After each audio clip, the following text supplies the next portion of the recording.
Kembali di kabar petang, pemirsa, Wali Kota Surabaya Tri Risma hari ini mengaku heran dengan dukungan yang terus mengalir pada dirinya untuk maju dalam pemilihan Gubernur DKI Jakarta. Risma pun kembali menegaskan hingga kini dirinya belum menyatakan kesediaannya untuk maju ke Jakarta.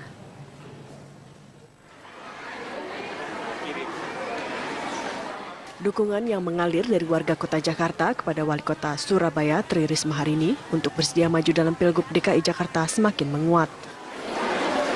Namun, Tri Risma yang ditemui hari ini di Surabaya, Jawa Timur mengatakan dirinya justru heran dengan dukungan yang terus mengalir pada dirinya. Namun, Risma hingga kini memang belum secara tegas mengakui dirinya bersedia atau tidak maju dalam Pilgub DKI mendatang. Gimana aku juga kan? Aku kan nggak bisa kemudian ngadu warga Surabaya dengan warga Jakarta kan? Gimana coba? Jadi apakah ya nanti Tuhan lah yang menentukan. Aku harus gimana? Gimana kan nggak mungkin. Tapi dukungannya semua kemarin ngomongku ini untuk Indonesia. Saya ke Jakarta tuh katanya untuk Indonesia. Terus aku ngomong, ya orang Surabaya sendiri apa bukan dari Indonesia? Bukan bagian dari Indonesia. Kan jadi aku nggak bisa jawab kan. Kalau ditanyakan orang di sana diharapkan, orang di sini nggak boleh. Terus aku gimana? Maksud aku dipecat? Ibu dari hati nurani apakah? Ya ada, aku tuh teman-teman ya coba tanya. Ini Mas Don ini saksinya. Aku turun, aku nggak nyiapkan apa-apa untuk yang kedua. Aku ngomong, ya nggak tahu lah. Teman-teman di pemerintah kota bingung karena aku nggak dapat rekom, ya kan? Kok nggak dapat rekom dari mana? Bingung sana nawari rekom. Aku ngomong sudahlah, kita kan nggak boleh minta. Kamu sudah saya ajari gitu. Tapi teman-teman di pemerintah kota kan juga ketakutan gitu kan. Gimana sustainability-nya, mana menghadapi prepcon gitu kan. Sudahlah, nanti Tuhan yang ngatur. Ibu bersedia nggak Bu kalau misalnya dari partai? Aku nggak pernah ngomong bersedia kan. Aku jalani takdirku, aku nggak pernah ngomong loh. Dukungan pada Risma untuk menduduki kursi nomor 1 di ibu kota Jakarta memang terus mengemuka pada beberapa pekan terakhir. Bahkan kelompok masyarakat dan relawan pun terbentuk melalui sejumlah wadah mulai dari Laskar Risma atau Laris, Aliansi Masyarakat untuk Risma Amaris, Gerakan Masyarakat untuk Risma Gamis, dan yang terbaru Jakarta Love Risma atau Jack Lovers yang menyuarakan dukungannya kepada Risma. Dari Surabaya, Jawa Timur, Sandi Irwanto, TV One mengabarkan. Jack Lovers turun ke jalan untuk menyuarakan dukungan mereka kepada Risma.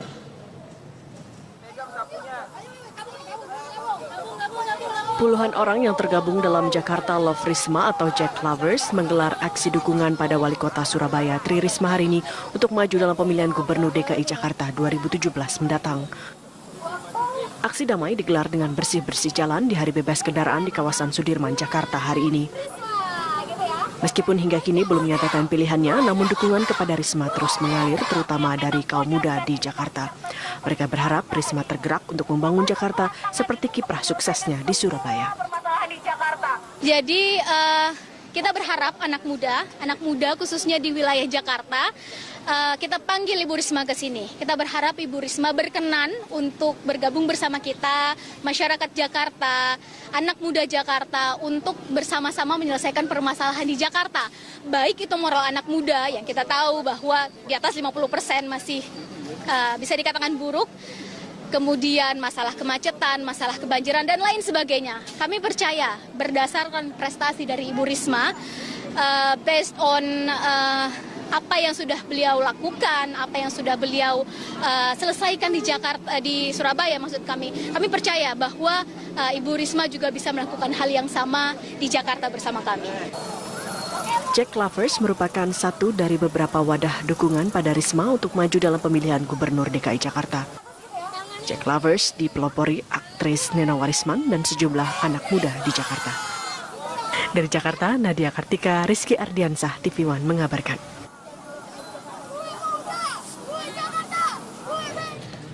Ya, sementara itu dukungan Partai Gerindra.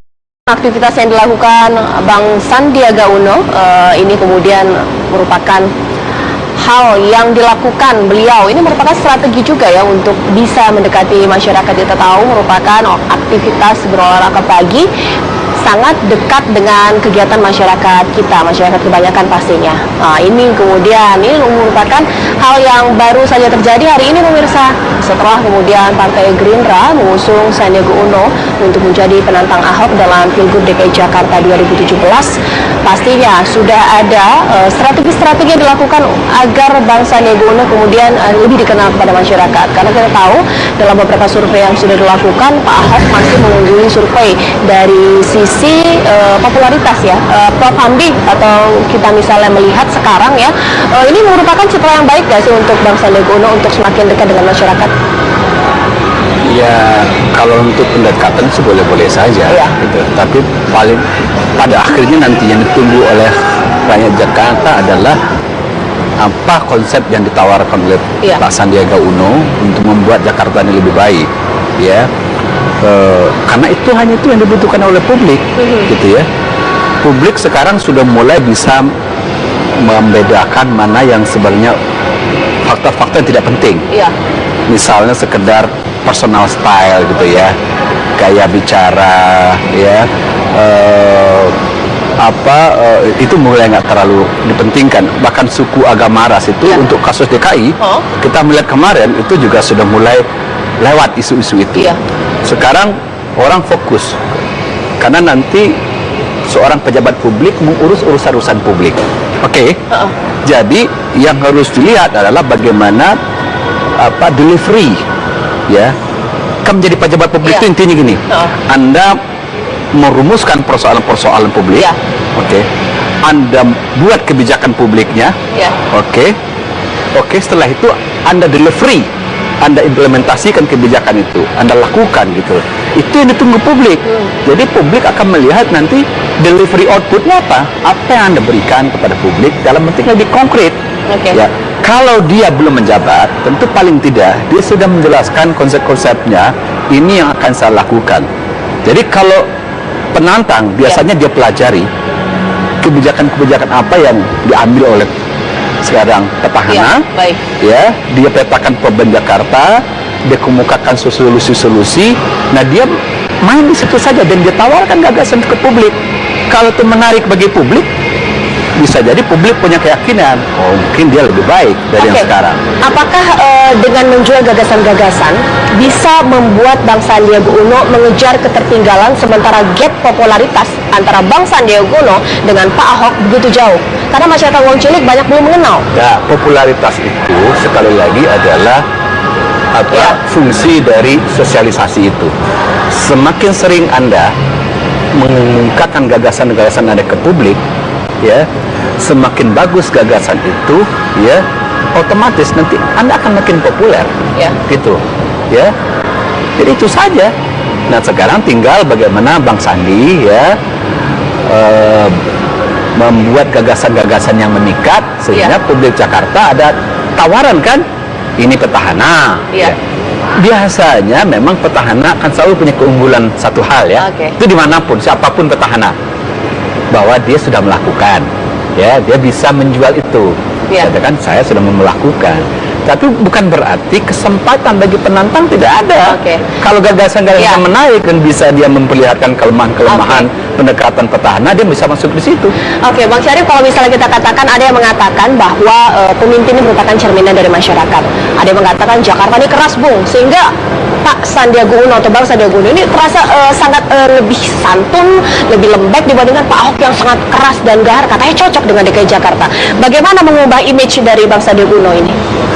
Baik, kalau dikatakan Jakarta butuh pemimpin seperti Ahok, ya, karena Jakarta keras dan lain-lain, menurut saya sekarang pada pilkada ini adalah menguji tadi, menguji tadi, ya. Jadi pilkada itu sejenis sebuah koreksi, ya. Apakah betul rakyat Jakarta membutuhkan pemimpin yang keras dan lain-lain, ya. Tapi menurut saya riset internal saya mengatakan bahwa rakyat Jakarta jenuh dengan kegaduhan seperti ini. Ya, banyak mengatakan keras dengan tegas beda. Kalau tegas itu drive, ya kan, ada satu program kemudian dilaksanakan tanpa menimbulkan yang namanya korban seperti kejadian Kalijodo ya, seperti kejadian Kampung Pulau, dan itu tidak bisa diterima seperti itu. Yang namanya keras ya, mestinya tegas, kan beda. Nah sekarang pertanyaan, bagaimana dengan Sandiaga Uno? Pak Sandiaga Uno akan masuk pada kebutuhan warga yang tidak ada gitu, yang tidak ada pada diri Ahok kan. Silahkan pilih kan gitu. Oke. Kalau soal bagaimana merubah kan gitu. Mungkin pertanyaan, ingin seperti Ahok janganlah. Sandi tetap seorang Sandi kan, yang santun, tidak pemarah ya kan, bisa merangkul banyak orang. Dan kalau ada yang ingin keras ya silakan pilih Ahok. Saya kira begitu. Iya.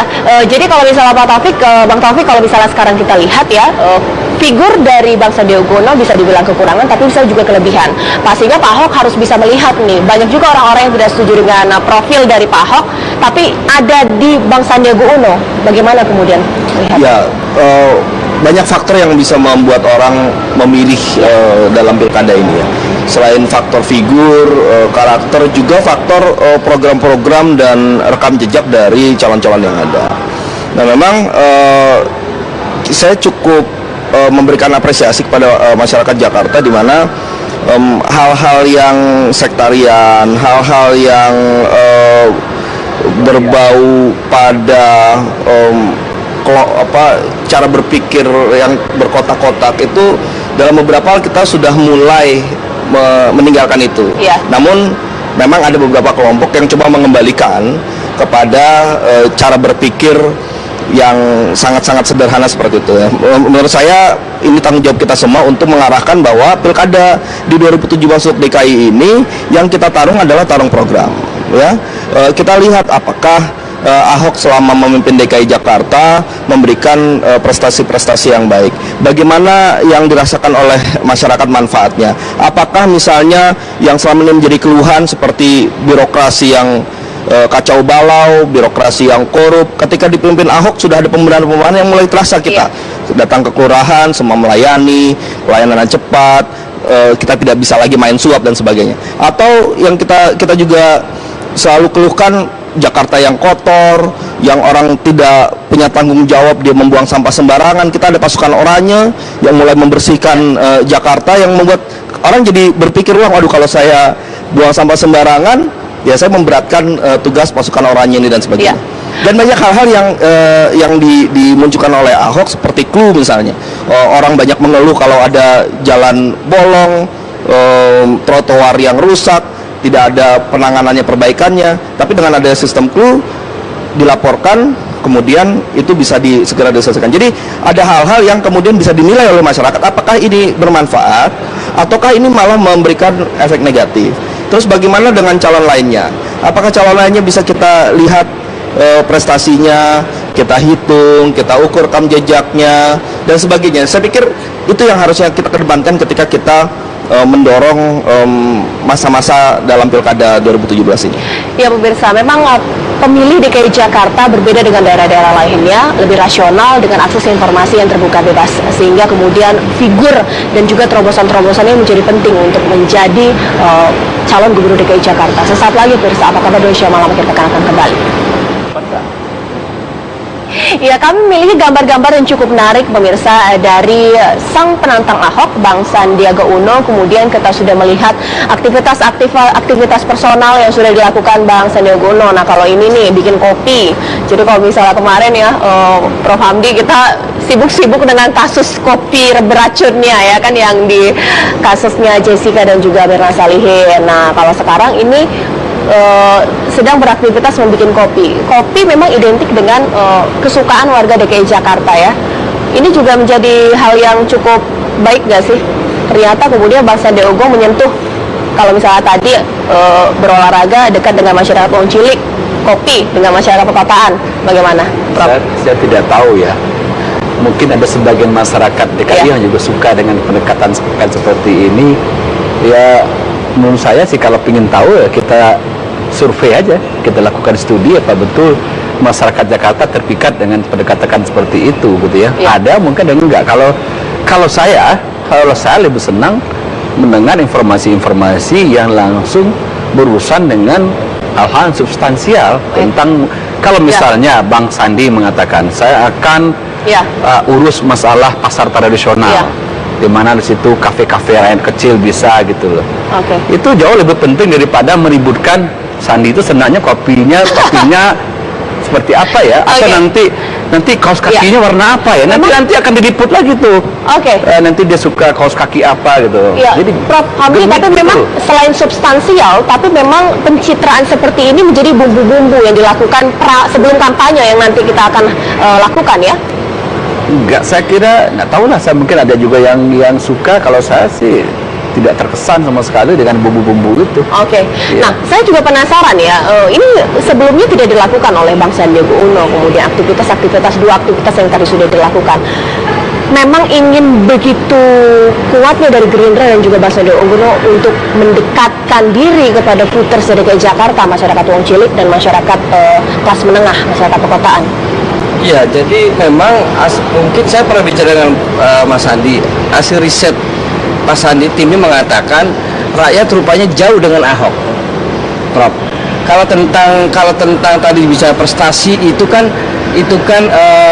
output ya yang bisa dinikmati. Sekarang jauh secara fisik dan emosi. Riset kita mengatakan bahwa Ahok itu jauh secara emosi dengan rakyat. Ingin mengembalikan seperti kan, karena pernah Pak Sandi itu napak tilas perjalanan Jokowi dari A ke Z pernah dilakukan. Jadi menurut saya sah-sah saja, Prof. Karena apa? Karena risetnya mengatakan bahwa rupanya Ahok ini selama lebih dari 1,5 tahun jauh dari rakyat. Malah ada rakyat mendekat dibentak-bentak soal KJP umpamanya. Memang betul salah, kalau betul salah ya. Ibu itu ketika itu menggunakan KJP tidak dengan tunai. Tetapi caranya membentak itu yang kemudian menimbulkan empati dari Pak Sandi. Oh, jauh betul ya dengan rakyat. Itu Prof. Nah, itu salah satu pola komunikasi yang dibangun oleh Pak Sandi. Apakah efeknya atau tidak kita lihat nanti, betul Pak Prof. 1-2 bulan mendatang. Tetapi Pak Sandi menurut saya meyakini ya, setelah Pak Sandi turun 240 kelurahan dari 267 kelurahan, sisa tinggal 28 kelurahan lagi, simpati warga sudah muncul. Ternyata ada pemimpin yang hadir gitu. Bukan sekedar pemimpin yang memerintah, ya kan, memecat orang, kemudian perang, kalau nggak nurut gua gusur. Itu komunikasi gusur itu sedang dibangun. Ini jadi warning juga untuk partai pendukung dan juga Pak Ahok ya. Di saat Pak Ahok semakin menjadi seorang birokrat profesional, kemudian Bang Syarif mengatakan bahwa jadi semakin jauh ini dengan masyarakat, karena Bang Sandiaga Uno sudah melakukan progres untuk mengejar. Nanti sesaat lagi ya Bang Taufik, apa kabar Indonesia Malam Akhir Pekan akan kembali bersama Anda. Sudah berusaha untuk mengejar ketertinggalan dari popularitas yang cukup tinggi dari Pak Ahok, tapi Bang Syarif mengatakan bahwa hati-hati nih buat Pak Ahok, semakin jauh dengan masanya, sementara Bang Sandiaga Uno masuk di dalamnya seperti itu. Ya, kalau saya melihatnya masyarakat Jakarta punya tipologi yang agak berbeda ya kalau kita bandingkan dengan kabupaten kota di luar Jakarta. Masyarakat DKI lebih melihat ya apa yang saya rasakan ya, hasil dari jalannya pemerintahan ini. Tidak mesti orangnya harus ada di hadapan saya, kemudian saya berbicara langsung, berdiskusi langsung dengan orangnya, karena memang Jakarta yang super sibuk ini tentu masyarakat DKI pun juga menyadari bahwa tidak mungkin seorang gubernur bisa harus menjumpai segitu berjuta-juta masyarakat DKI ya. Nah, dan ini juga berkorelasi dengan hasil survei yang selama ini berjalan. Masyarakat itu bisa melihat kok bahwa apa yang dilakukan oleh Pak Ahok ternyata bisa mereka rasakan, bisa bermanfaat, dan mereka bisa memberikan kepercayaan kepada Pak Ahok dan berharap kemudian Pak Ahok bisa melanjutkan kepemimpinan di DKI Jakarta ini. Dan itu yang ternyata menjadi salah satu tolok ukur yang penting bagi masyarakat dalam menentukan pilihannya. Oleh karena itulah maka ketika kita ingin menerangkan kepada publik mengapa harus pilih Ahok misalnya, maka yang kita akan dorong adalah ya inilah keberhasilan dari Pak Ahok. Dan ketika kita juga akan menilai calon lawan Ahok, ya kita juga bisa mempertanyakan apa yang sudah dilakukan untuk DKI Jakarta, ataupun apa yang menjadi pikiran-pikiran kandidat-kandidat yang lain untuk DKI Jakarta ini, apakah realistis, apakah visible, apakah memang bermanfaat dan sebagainya. Nah itu menurut saya itu akan menjadi bagian dari pertimbangan-pertimbangan masyarakat. Baik, Prof. Hamdi, kalau misalnya kita sesuai dengan judul hari ini, menanti terobosan atau juga langkah-langkah yang dilakukan sang penantang Ahok. Gimik sudah, kiranya apa lagi yang kurang, Prof? Ya memang saya nggak tahu ya, karena mungkin belum waktunya. Ya. Sepanjang ini kita belum mendengar yang lebih substansial apa yang dilakukan oleh Bang Sandi. Substansi harus tonjolkan. Iya gitu loh. Tapi kan mungkin saya menduga karena ini belum masuk masa kampanye gitu ya.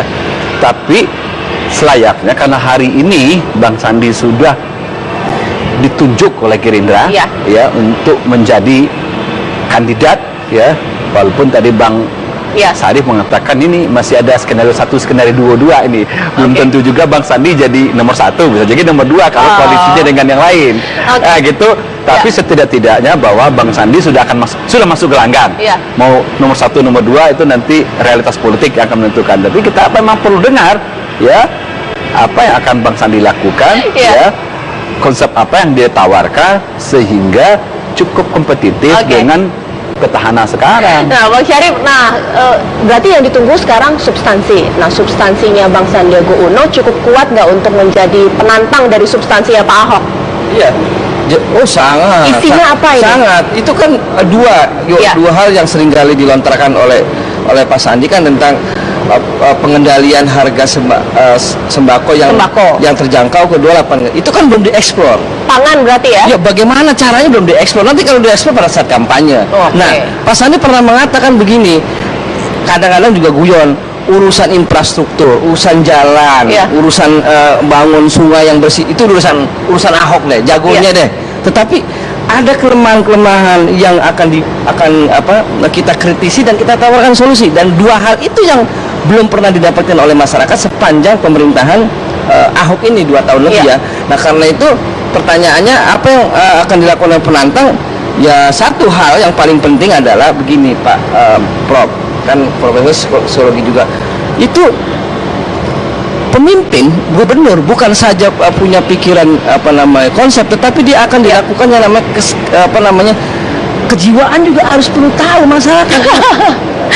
Bawa psikologi kejiwaan. Karena kan nanti ada di tes KPU juga. Ada. Baik. Tes KPU tentang memenuhi syarat secara jasmani dan ruhani, keseimbangan jiwa seorang pemimpin. Lo pasti lolos. Dulu kan Anda yang mau ngajukan Ahok jadi wagub. Karena itulah kita taubat. Pasti. Karena itulah kita lolos dulu. Karena itulah kita taubat ya.